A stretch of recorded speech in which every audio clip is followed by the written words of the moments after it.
Om. Om. Yo Brahmanam Vidadhati Purvam. Yo Vai Vedascha Prahinoti Tasmai. Tam Hadevamatma Buddhi Prakasham. Mumukshurvai Sharanamaham Prapadye. Om. Shanti Shanti Shanti. Om Namo Brahmadibhyo Brahma Vidya Sampradaya Kartribhyo Vanshashibhyo Mahadbhyo Namo Gurubhyaha.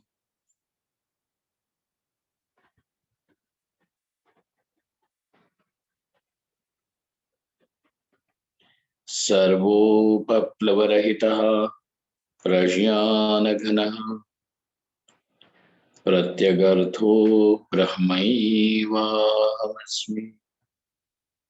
Brahmaivahamasmi. Om. Vedantartha-vibhasakaya Gurave Shantaya Sannyasine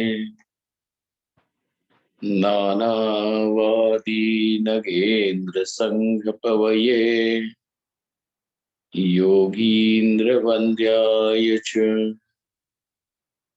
Mohadvanta Divakaraya Bhagavat Padabhidham Bibhrate Tasmai Bhashyakೃತೆ Namostu Satatam Purnaya Bodhatmane. Om. Yasya Nishvasitam Veda Yo Vedebhyo Khilan Jagat Nirmame Tamaham Vande Vidyatirtha Maheshwaram. Vidyatirtha Maheshwaram. Om.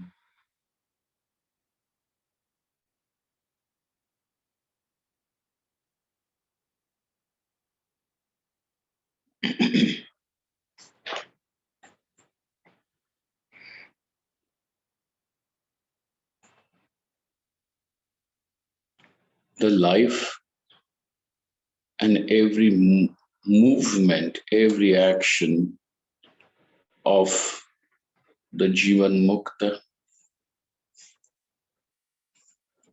is a tapa, is indeed a great austerity. And by austerity, one should not just understand some form of self-mortification. By austerity, we mean a discipline or a reason, a cause which generates some punyam. Because as we know, every action has got two results. One result, prishtam, which is seen. You see somebody hungry and thirsty, and you are able to give your share of water and food to the hungry and thirsty person. The drishta phalam over here is two. In the person who has received the food and water, his hunger and thirst is satiated. Another drishta phalam is seen in you, which is a sense of satisfaction, a sense of having done something correctly, rightly. The reward of that action has just not finished over here by giving drishta phalas. The action now will give, it has got one more aspect of its result, and that is adrishtam. Some punyam is created, and this punya, this unseen result,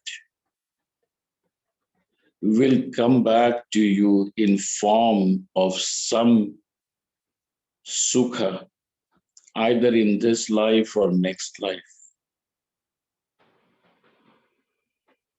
There are different rules that govern the karma phala. But definitely one thing is there, and that every karma, every action will bear a result. No action will ever be without its result. Some punya or some papa.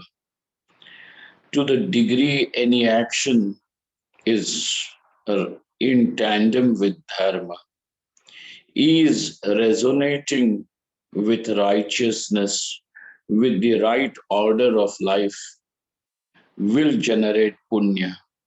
And anything which now contradicts the order of life,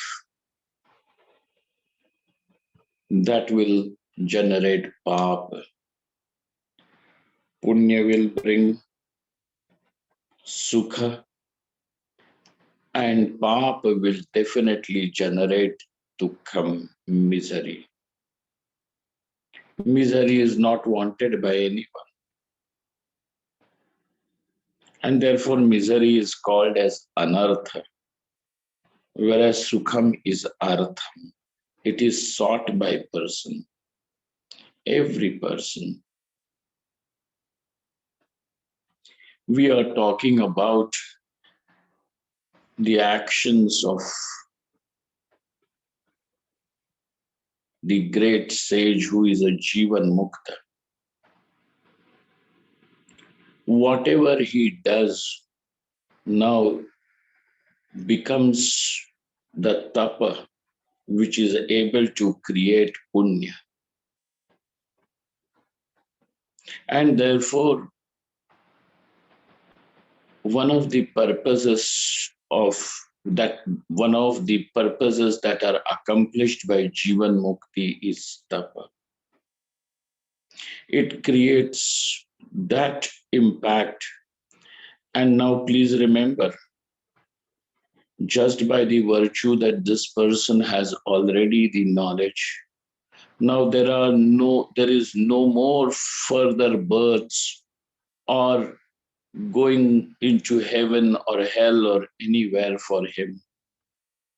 And therefore all his punya phala, all that whatever he does, whatever the punya is generated, now comes back to the world around him. And therefore, please do not think that just by doing and running some social service projects only this Jivan Mukta or a person can be a sage. His being, his just living, his even breathing itself is a blessing to the world.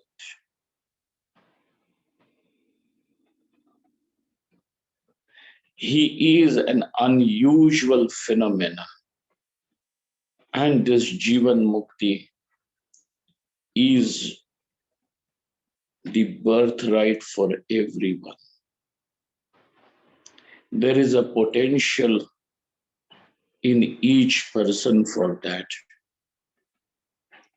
Strive from wherever you are. If you find that you have not even begun the journey, let there be shubhecha. Let there be vicharana. Let there be tanumanasa. Strive sincerely, strive honestly. It is not to prove to anyone, not even to any god. You don't even have to win any stars.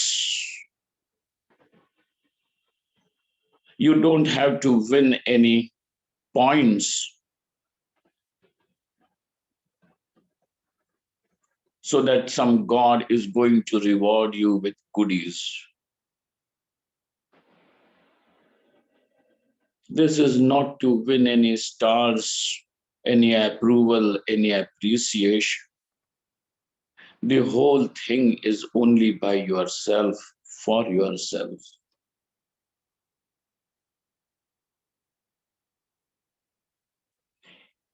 If one thinks that by doing dharma, one is going to get approval of God,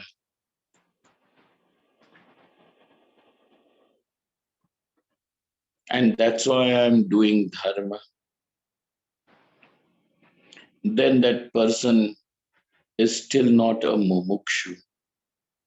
For a mumukshu, doing dharma or living, abiding by dharma is the only way that his path of moksha can be paved, can be cleared. And that is the reason why he abides by dharma. If you have understood that when food is put in the mouth, only then it can go into the system and nourish the body. Now you are not going to argue, why should I not put in ears and nose? Because that's not the method. Though every aperture of your body is an aperture of the body, but yet there is a right way of doing it. And therefore there is a right action.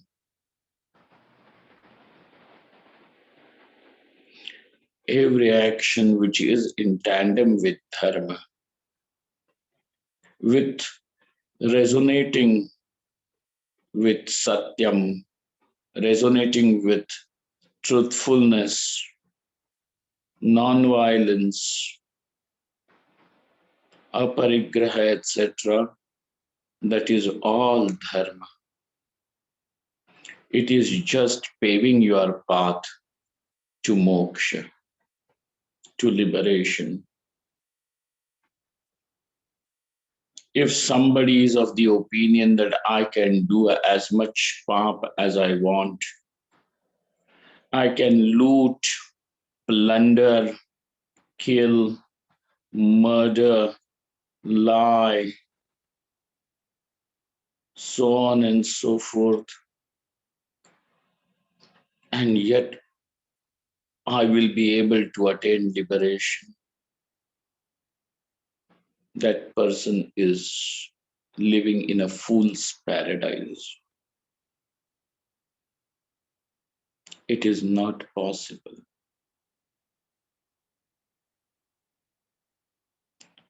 Hold on to dharma, not because you want people to call you good.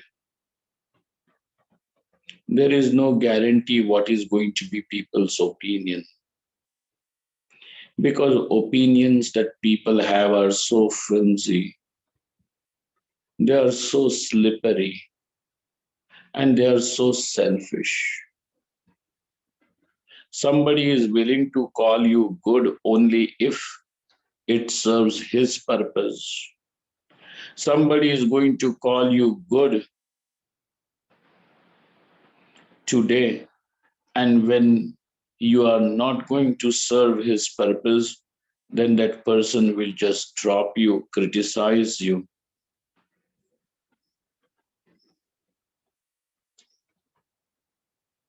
reject you. And therefore, do not sit upon people's appreciation, acceptance, rejection.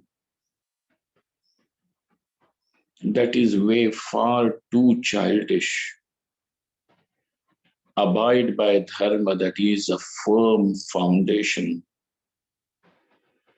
It will lead to God. have faith in dharma. Application of dharma is another viveka, but that is a different case. I will just give you an example, a story that I remember. I have often quoted this.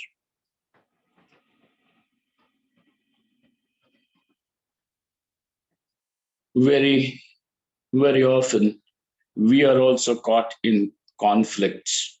And when caught in conflicts, decisions are difficult.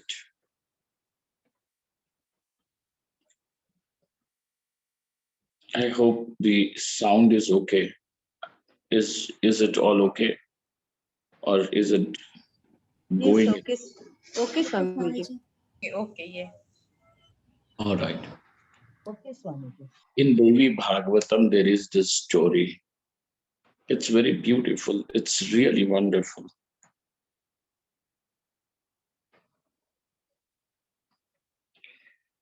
Why why am I just going off the topic at this moment is, and this, let us all, it is very essential for all of us to understand how important it is to abide by dharma.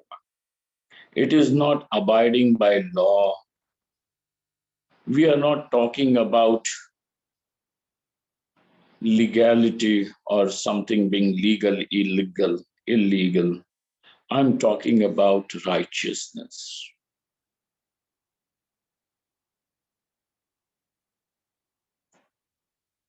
The principles, at least the five principles of Yama, Ahimsa, Satya, Asteya, Brahmacharya, and Aparigraha, they are, they are, they are, they are, they can consider them as cardinal virtues of dharma.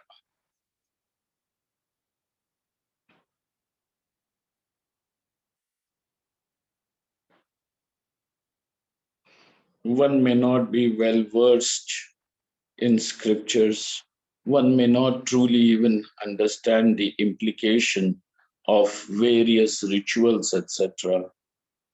But yes, at least we can understand that all our transactions with the world, with family, with friends, neighbors, strangers, everybody, when our emotions, responses are echoing these values, then one is naturally living a life of dharma.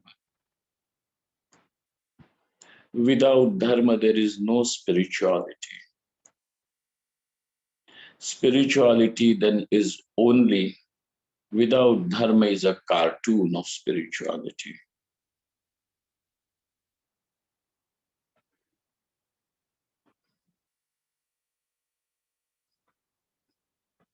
It is just a circus. Therefore, those people who do not understand this fact, for them,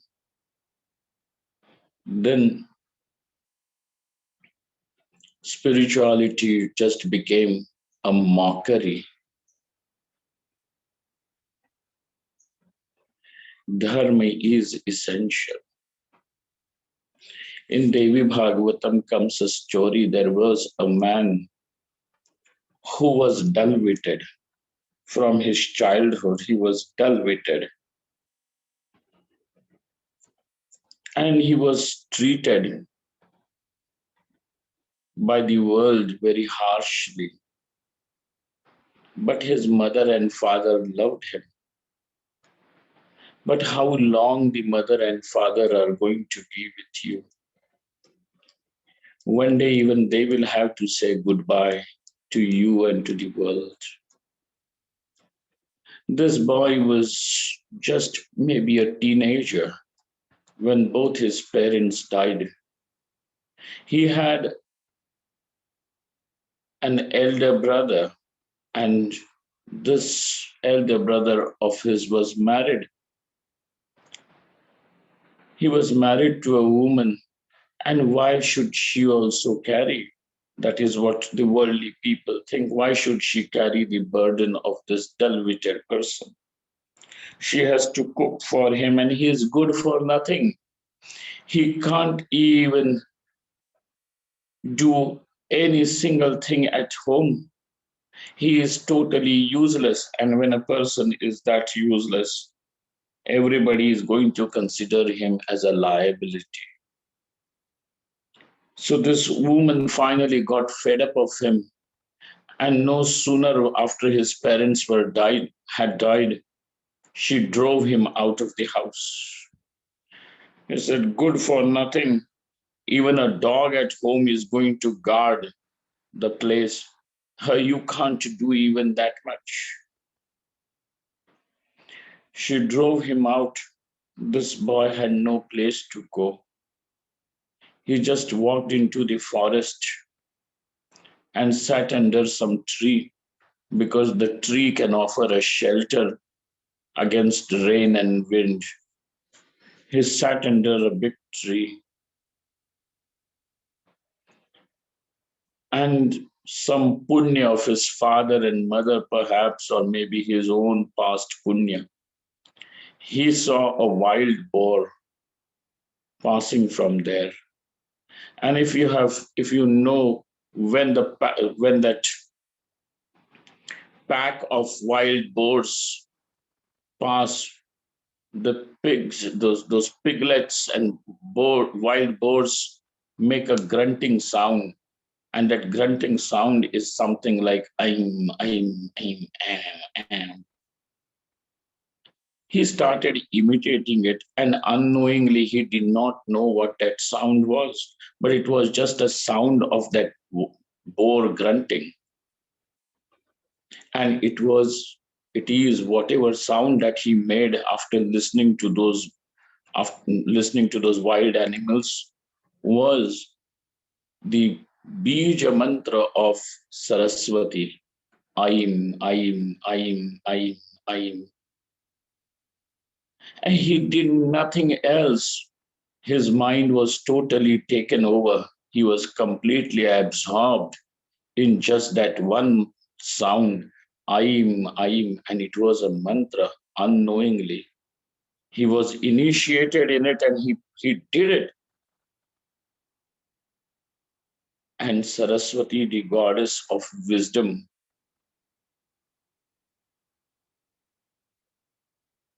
blessed him.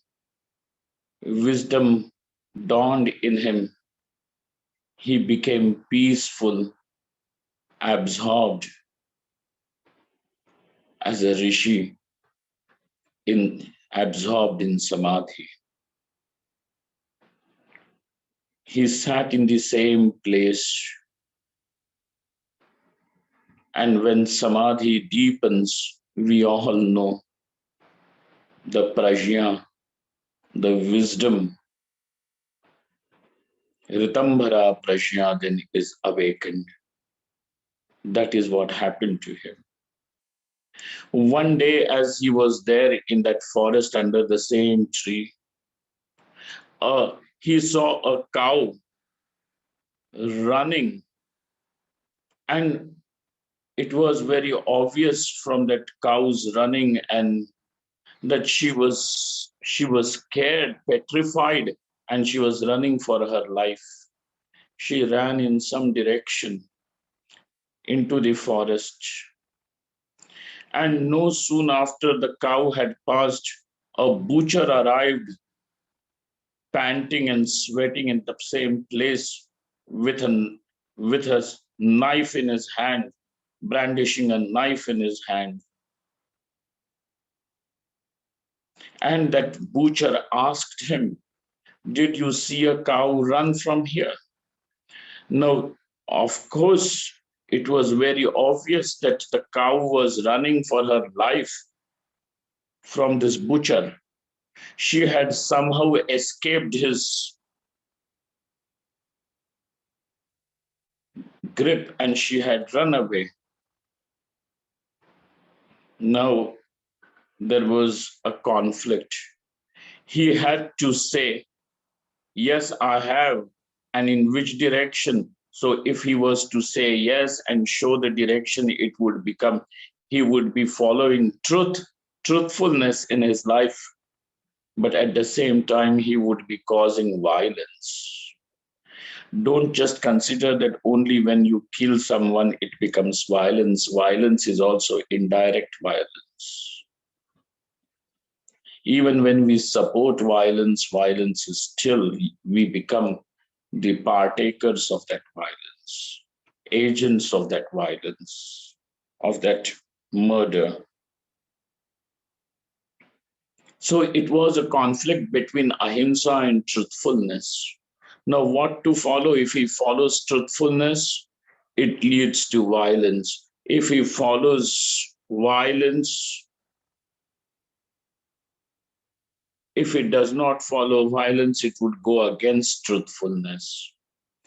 It was, it is a very strange conflict. In fact, conflicts are not strange for us. But mind you, our conflicts are not between dharma and dharma. Our conflicts are very often between dharma and adharma. He did not know what to answer. But remember, Ritambhara Prajna is shining in his heart already. He answered,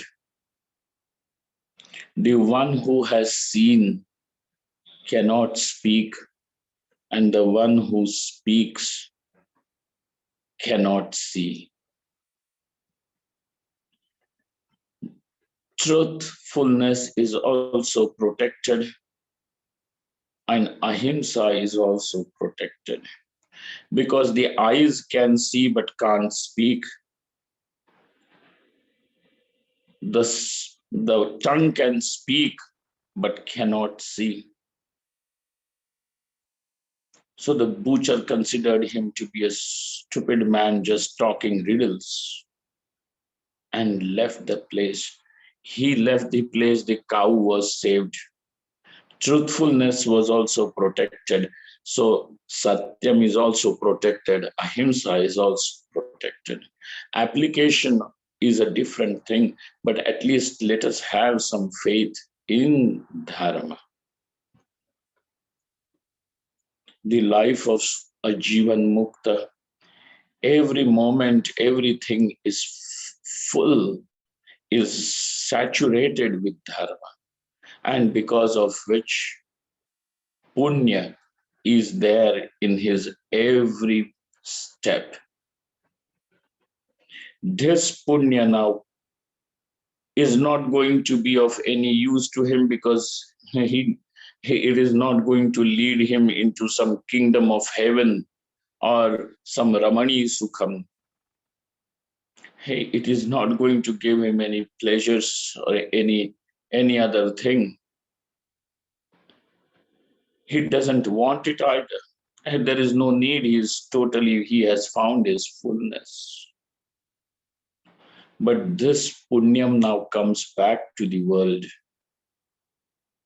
And that punyam of his, it is the blessing to all the people, regardless of where they are, what they are, whether they love him or hate him.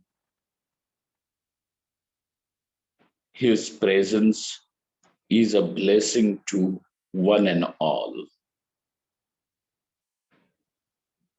Now, depending upon what kind of vessel one is, one will be able to gather the rain. If the vessel is very small amount of water can be carried. If the vessel is big, more amount of water can be carried in it. If the vessel is cracked, whatever is gathered will also be lost. If it is porous, it will all pour out. It is the capacity of the vessel now to receive. It is his presence is all giving. What to receive and how much to receive, how to receive is only question. If the hearts are small, if the cup of the palm is too small, the fists are closed, you may dip your hands in the water, but there won't be any water to sip. If the palms are open and you have made a cup out of it, you can dip your hands in Ganga and sip the water. Drink the water, quench your thirst. Depends on how is the vessel. Now let us understand basically that the stages of Jivan Mukti are also tapa. They will become tapa even before the knowledge is dawned. So the first three stages of Jivan Mukti, which is Shubhecha, the stage of auspicious desire, Shubhecha. This stage of Vicharana, the stage of inquiry, and the stage of Tanumanasa, the stage of contemplation, single pointed contemplation.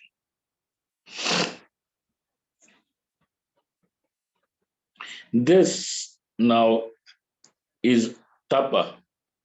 And to prove this is tapa, Vidyaranya Swami is going to bring you the words of Sri Krishna and sage Vasishtha.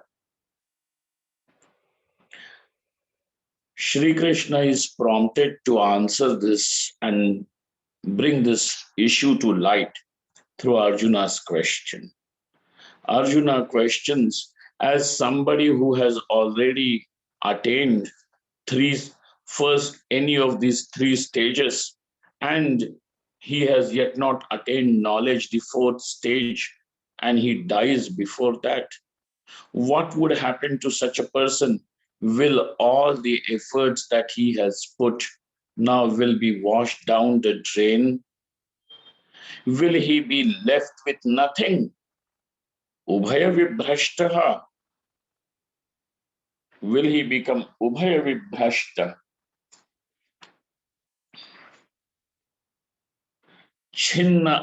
छिन्नाभ्रमिव नश्यति. Chinnabhram. Chinnabhram means disperses like a cloud. Will he be lost like a dispersed cloud? This is the question. And Sri Krishna says, no, Arjuna. Partha naiveha namutra vinashastasya vidyate. For the one who has followed dharma in life, for one who has strived on this path of Jivan Mukti, whatever efforts that he has put forth, all those efforts are perfectly in tandem with dharma. And therefore it will not be lost. Prapya punyakritan lokan ushitva shashvati samaha shuchinam shrimatam gehe yoga bhrashto bhijayate. The one who was not able to accomplish knowledge and Jivan Mukti, but was striving for it, which means that he was striving for knowledge and Jivan Mukti. That means he was in the first three stages prior to knowledge. And if that person dies in striving in these stages, he will attain Punya Krita Loka. He will attain those celestial worlds which are attained only by people with great merits. Only those meritorious people, Punyavan people, are allowed, can attain those worlds of celestial joy. He attains those prapya punyakritan lokan ushitva shashvati samaha, and then residing over there for long, long time. How long? Unimaginably long time in those celestial worlds. Shashvati samaha. Shuchinam Srimatam Gehe, and then after he comes down to be born in the families of people who are very pious. Shuchinam, and for whom Srimatam Gehe. Srimatam means in those people who are wealthy. Now, wealth does not mean that he will be born into some, you know, drug cartel's house or anything. No, because it is not, it may be there can be wealth, but it is not shuchi. It is not pious. Hmm? Because all the wealth that is there, it is raking of someone's blood. It is raking of death. There is a stench of death all around it.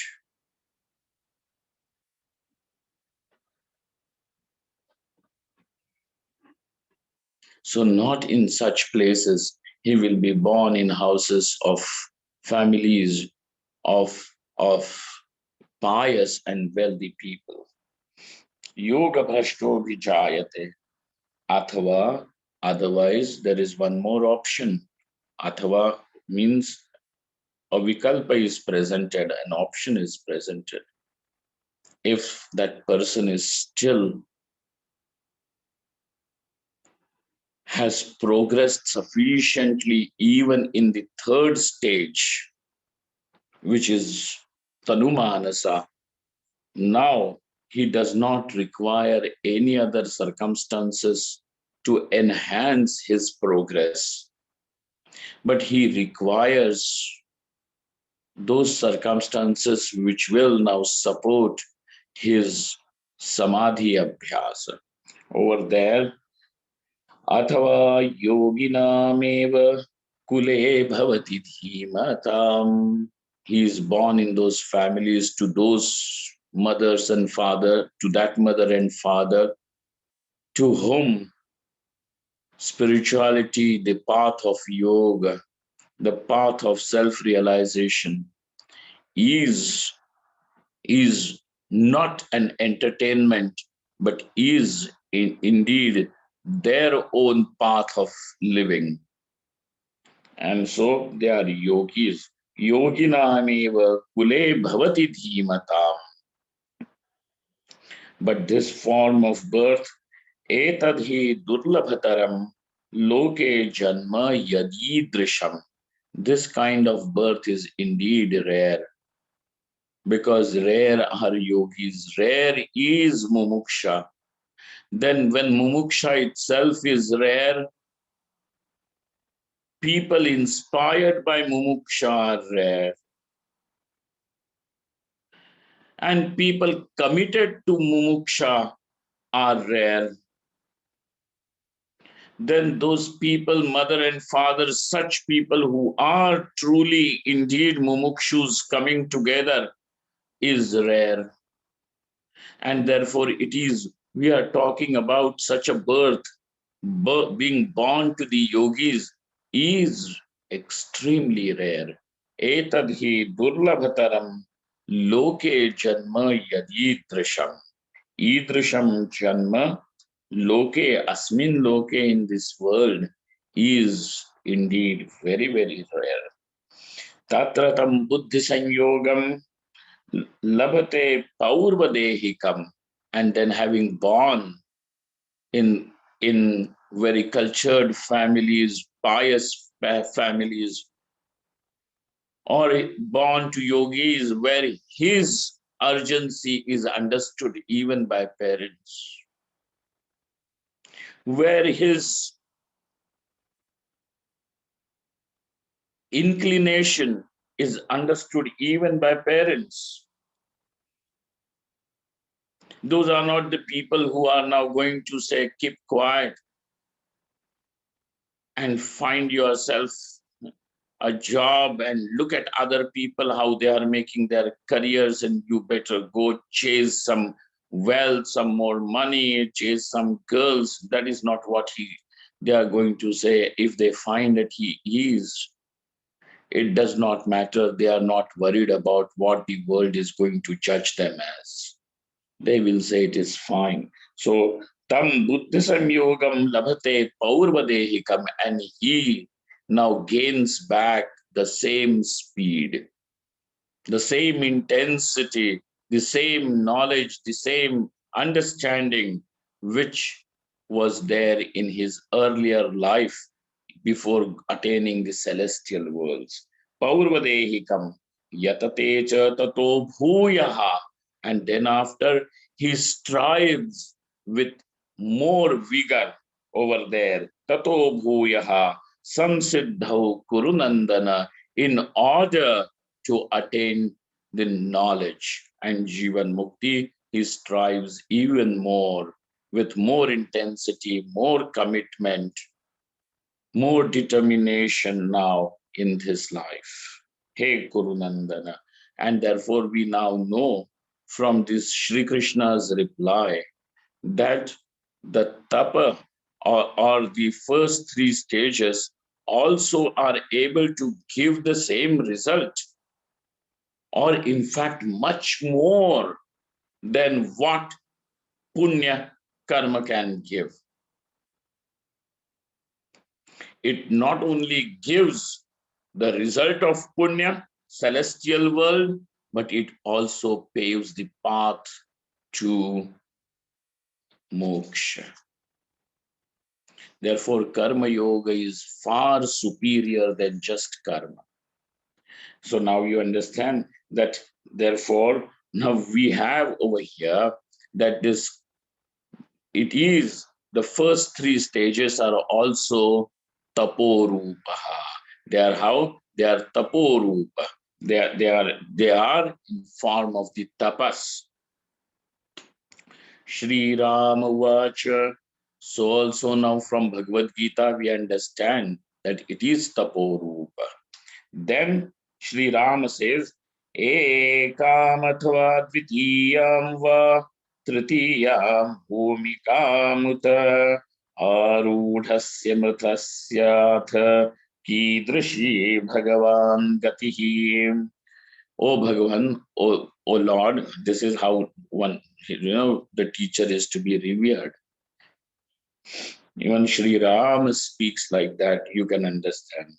Ekam athva dvitiyam va, the one who has already ascended the first, second, or third bhumika, which means he has not attained the fourth bhumika, and fourth bhumika is knowledge itself. If knowledge is attained and he dies, then there is videha mukti.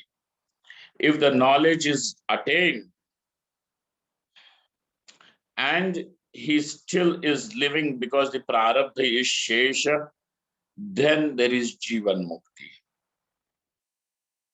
Ekam athva dvitiyam va tritiyam bhumikamuta uta. Indeed, if he has attained the three, any of the three bhumikas, the three stages, the first three stages, arudhasya mrutasya cha, and he has mastered them, he is arudha. He has mounted, he has mastered that all, and then, but he, unfortunately, he dies. Mritasya kidrishi bhagavan gati. Oh Lord, what happens to him? Kidrishi gati. Shri Vasishtha Vacha Yoga Bhumika Yotkranta Jivitasya Sharirinaha Bhumikanusarena Kshiyate Purvadushkritam. Sundar. There is one more aspect added by Vasishtha over here, and Bhagavan Sage Vasishtha says, the one who has accomplished the first three bhumikas, or but not the knowledge yet, Bhumikayotkranta, and then his pranas have left the body, jivitasya sharirinaha, and according to the bhumika that he has already mastered, purva dushkritam kshiyate. The purva dushkrita means the papa of the earlier lives is all burnt away. Kshiyate, it is destroyed. Kshiyate purva dushkritam. Tataha suravimaneshu lokapalapureshu cha meru pavanakunj meru parvatakunjeshu pavanakunjeshu parvatakunjeshu. What is written there?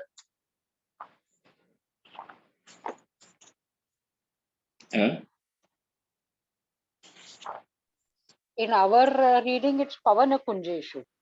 Pavanakunjeshu, theek hai. In this is Pavanakunju.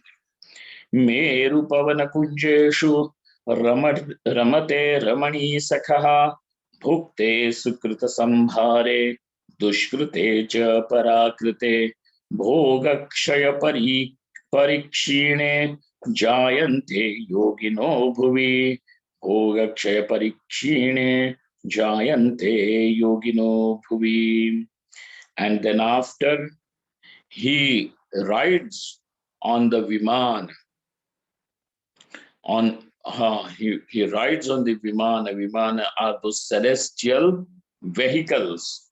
Rides on those celestial vehicles, and attains the celestial worlds. Lokapala pureshu cha, meru pavana kunjeshu, and on those beautiful mountains and kunja. Kunja means what do they call them? The forests of flowers and not scary forests. Very beautiful kunja. Kunjeshu ramate ramani sakha. Along with his beloveds, he enjoys over there. Bhukte sukrita sambhare, and when he now has finished enjoying those pleasures which are brought to him by the punya, and the papa already has been vanquished. Dushkrute cha parakrite bhogakshaya parikshine. That means now bhog of papa and punya both have become extremely feeble. And jayante, which means now that papa or punya, both of it is not going to prevent him from attaining knowledge. It has become feeble in the sense that whatever experiences may come of sukha and dukkha to him, having born again in this mortal world, they will not prevent him from attaining knowledge. Bhogakshaya parikshine jayante yogino bhuvi. Bhuvi means on this earth he is born to the yogis. The mother and the father will be such pious souls, will be born to them. Yogino bhuvi. He says, Achyutray Modak, yogaja dharmena dushkrute parakrite sati tatha tad nirasya mahendradehe sahasra bhagapraptyadi rupabhogasya yakshayah tena parikshine cha sati. Theek hai. Yogaja dharma, what is to be noted here for us, important is yogaja dharmena. Now this dharma, this punya is not which is born by doing various ashwamedhadi rituals, but this dharma is born from his practice of yoga, karma yoga or samadhi yoga, whatever we may consider. It includes both. Yogaja dharmena dushkrute parakrite. The dushkrita is vanquished because of yogaja dharma. Okay, it is yogaja dharma. This dharma is born out of his commitment to yoga. Even consider karma yoga is also yoga. So over there, yogaja dharmena dushkrute parakrite sati. Then he says, Vasishtha Bhagavan, Shuchinam Shrimatam Gehe Gupte Gunavatam Satam Tatra prag bhavanabhyasta yoga bhumim trayam budhaha. Okay. Shuchinam Shrimatam Gehe. Again, the same thing. He is born into wealthy families, but of pious parents, parentage. Pious. Shrimatam Gehe is not the only thing. Shuchinam. Shuchinam Shrimatam Gehe. Gupte Gunavatam Satam. And protected over there in those houses. Protected by what? Gunavatam in Rakshitaha, Tapasa Rakshitaha, Gunavatam Satam. So of these virtuous people. Gunavatam Satam. Tatra Prag Bhavanabhyastaha. And then he once again, what do they call it? Recollects all that. Prag Bhavanabhyasta Yoga Bhumim Trayam Budhaha Sprishta Paripatantyuchaihi Uttamam Bhumika Kramam. Now he gathers all that once again in him, what he had left half in the earlier life, and then he marches forward. Uttamam Bhumika Kramam, and attains what? Marches further upwards, uttamam, in the superior states. Hakramam, astuevam. So now we have understood that these yoga bhumikas are tapa. These yoga bhumikas are tapa. Which yoga bhumikas? The first three yoga bhumikas where yet the knowledge has yet not dawned. Those yoga bhumikas are tapa. So now the Purva Paksha questions, and he says, sir, we have understood. You have explained it quite exhaustively by bringing Bhagavad Gita and Vasishtha. So, Astvevam Yoga Bhumikanam Deva Loka Prapti Hetutvam. So let these Yoga Bhumikas also become the cause for one to attain celestial world. Tavata tapastvam kutaha. They can be the cause of punya. But how do you say that this is tapa? Tapastvam kutaha? Iti chet. If this is your question, shruteriti brumaha. We will tell that the Shruti says that this punya is tapa. Dharma, living by dharma is tapa. Abidance in dharma is tapa. Shruteriti brumaha. Tathacha taitariyaha amananti. The people who follow, who are the followers of the branch of Yajurveda called Taitariya, amananti. They say this. Tapasa deva devatamagreyayan. Tapasarshaya suvaran vavindan. By austerity, gods have attained godhood before. By austerities, the rishis have attained the heaven. The gods, I mean, those who reside in the heaven are gods. Because those who live in the celestial world are celestial beings, gods, illuminous. So how did they attain? Through tapasa. So now that punya is called as tapa only, and so this is tapa. So we are saying tapasa deva. So Shruti herself, not in indirect terms, but in direct terms, is saying tapasa deva devatam agre ayan. Tapasa rishayaha suvaran vavindan. Okay, so here we find Shruti herself saying so. Now he is going to bring forth a greater logic. And he says, Tatvajnanat prachinasya bhumika trayasya tapastve sati Tatvajnanottarakalīnasya nirvikalpa samadhihi samadhi rupasya panchamyadi bhumika trayasya tapastvam kaimutikanyaya siddham. Now you understand, even before the dawn of the knowledge, even before the knowledge is dawned, the first three bhumikas are the forms of tapas,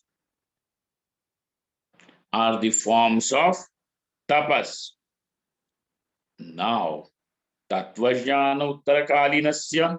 Now, what to talk about the last three bhumikas, which are post knowledge? Tattvajnana Uttarakalinasya Nirvikalpa Samadhi Rupasya. And what is there in the fifth, sixth, and seventh stage of Jivan Mukti?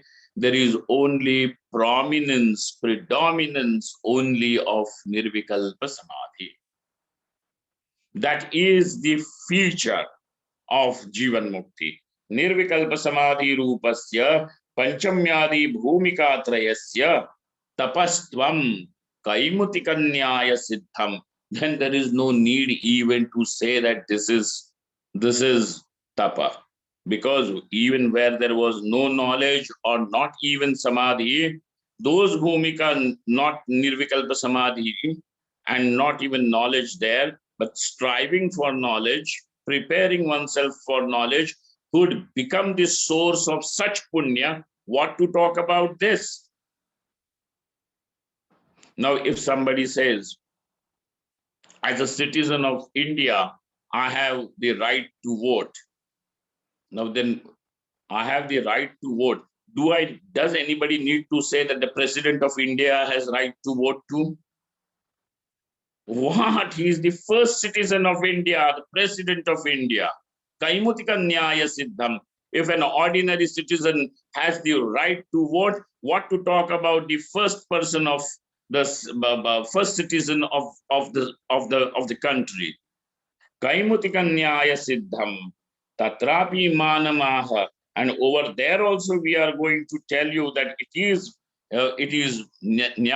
Manasiddham, Pramanasiddham.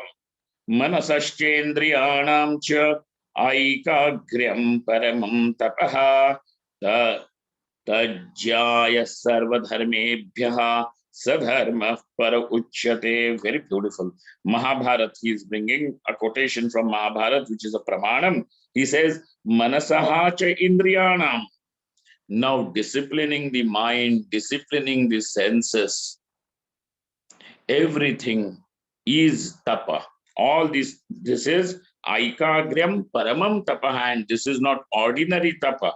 This is not just endurance, learning to endure in order to achieve something. This is paramam tapaha. It is the supreme form of tapa. Why? Tajjaya, because it is above all the other forms of dharma. And hence, manasaha indriyanam cha aikagryam dharmaha paraiti uchyate. It is called as paramadharma, where one is able to pacify the mind, pacify the senses, keep them collected and content. So this is paramam tapaha. And what to talk about a person who is absorbed in samadhi? His mind, his senses, everything is already not just collected, but totally absorbed. And therefore, to talk about the Jivan Mukta and the tapa of the austerity of his living is even beyond questioning. This issue even cannot be questioned. Yadyapi anena nyayena tapasa janmantaram nasti tathapi. We will halt at this place.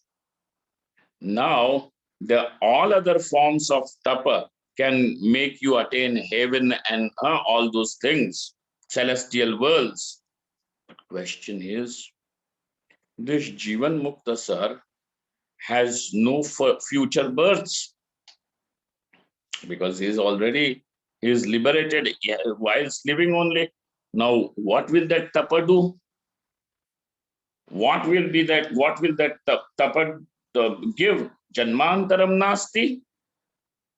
And over here, we take a pause and we are saying, tathapi, yet it will give result. Oh, he is not available to take the result of that. Then to whom and how does that result come?